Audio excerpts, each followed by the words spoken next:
Welcome back, listeners, and we have a fascinating discussion lined up today.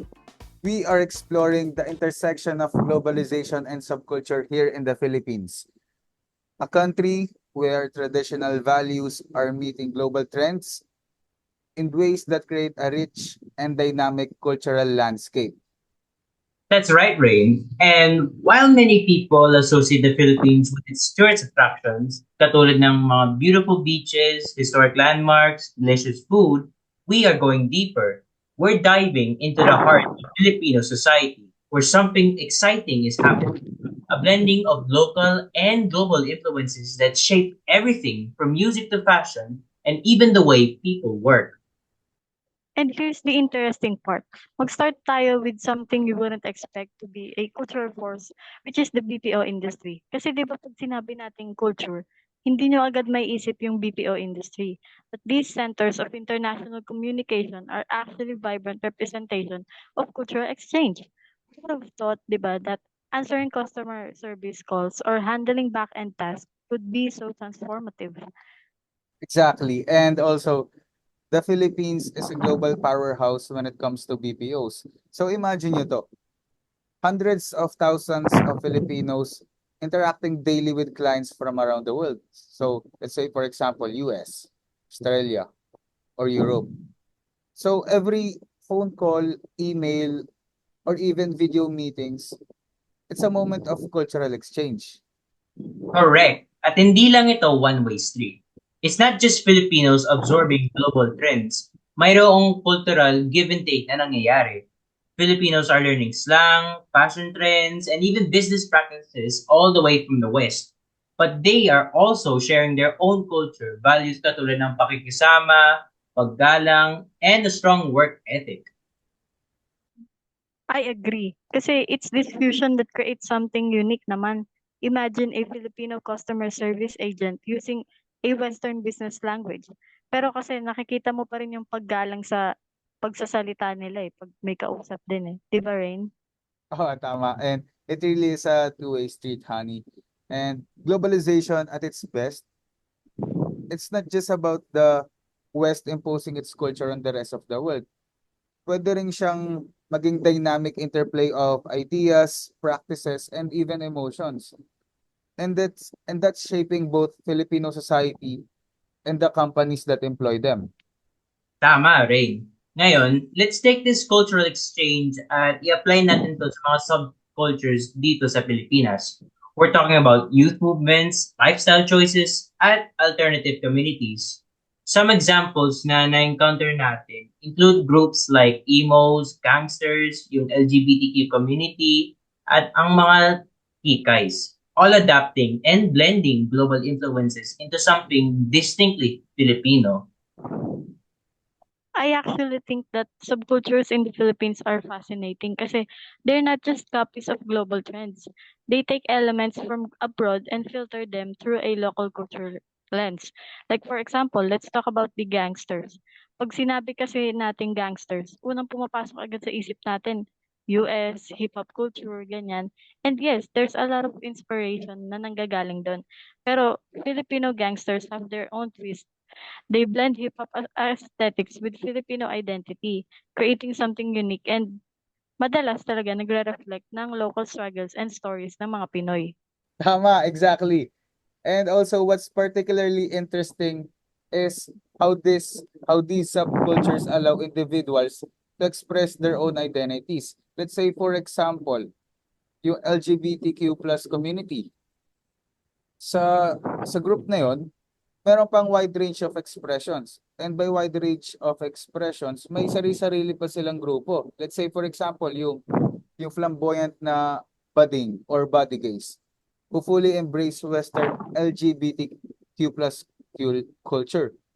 And meron din isa pang group which is called the Silahis, as you know, who navigate their identity within more traditional Filipino norms. Tama. At wag natin kalimutan ng mga emos who emerged in the early 2000s, drawing on global music influences tulad ng My Chemical Romance at Fall Out Boy. Pero ang kanilang adaptation dito sa Pilipinas took on a different tone, with their songs and aesthetics reflecting Filipino experiences, mas lalo na ang mga struggles of growing up in a country marked both by modernization and poverty. Kahit nga yung mga kikay diyan, eh, 'di ba? Kasi sila yung mga obsessed sa fashion, makeup, and yung mga glamorous things ba. Dun mo kasi makikita how Filipinos adapt global trends into something unique. Like for example, sa Instagram, makikita mo dun yung mga makeup tutorials or beauty hacks, etc. Pero ayun nga, being a kikay is about using appearance to express confidence and self-worth. It's like a form of empowerment sa mga culture na hindi ganun ka-conservative like the Philippines. Oh, tama. That's such a great point. Actually, kasi in the Philippines, taking pride in your appearance can really be empowering, especially sa mga babaeng katulad mo, di ba, Honey? And also, it's a way of, Tama yan, tama yan. yes, and also it's a way of challenging traditional beauty standards and showing the world a sense of confidence. And alam mo, it's not just about looking good, eh. It's about feeling good and expressing your own individuality. Truth. And here's a fun fact. This fusion extends to Muslim communities in the Philippines too. Nakita natin kung paano yung mga Muslim students na ay nakakapag-incorporate ng Kikay fashion sa kanilang attire. They're blending modest clothing with playful and colorful styles of Kikay culture. Ito ay isang magandang ehemplo kung paano ang identity is fluid and how people can honor their religious beliefs while still experimenting with fashion and personal expression.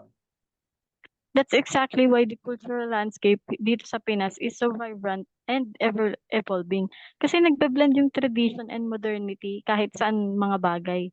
Whether it's in the workplace, in fashion, or kung paano i-express ng mga youth Filipinos yung sarili nila through subcultures. Yes, and I think it's important to remember that culture is never static. It's constantly changing, and it's being shaped by the people who live it. Globalization, technology, and subcultures all play a part in this process. And every day, people are making decisions.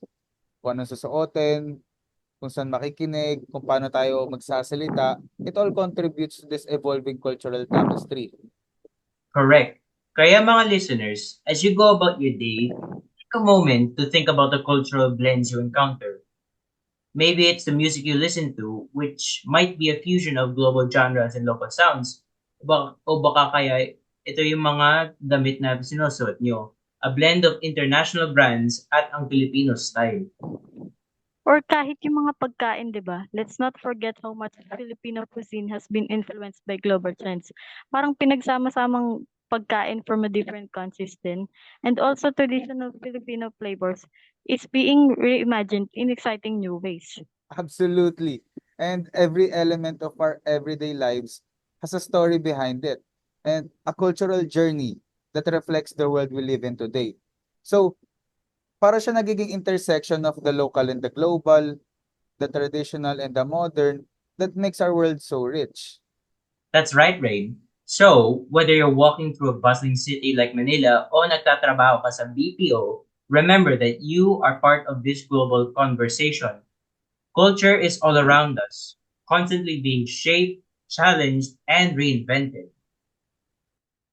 And with that, listeners, we encourage you to embrace the diversity and beauty of the ever-evolving cultural landscape around you. Let's celebrate the connections and the stories and the new perspective that globalization and technology bring you into your life. So, listeners, thanks for joining us in this cultural journey. And until next time, stay curious and keep exploring. Bye for now.